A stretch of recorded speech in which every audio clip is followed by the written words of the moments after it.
मैं संजू निषाद आप सभी का स्वागत करती हूँ संजू निषाद ऑफिशियल पे। आप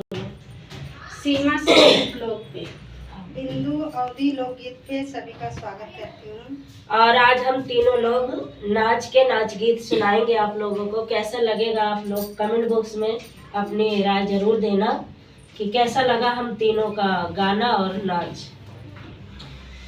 अरके तना मन समझाई नहीं मान पियवा के तना बनाई नहीं मान पियवा अपने भाऊजी के दिल पर लो भाई गे पियवा अपने भाऊजी के दिल पर लो भाई गे पियवा अपने भाऊजी के दिल पर लो भाई गे पियवा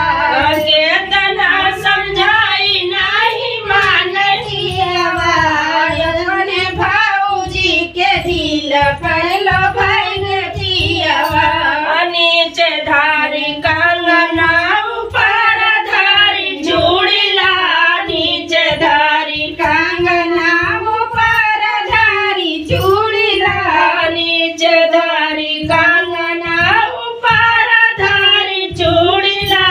नीचे धारी कंगना ऊपर धारी चूड़ीला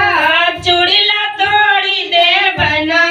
चूड़ीला तोड़ी दे बना अपने राजा के करनवा चूड़ीला तोड़ी दे बना अपने राजा के करनवा चूड़ीला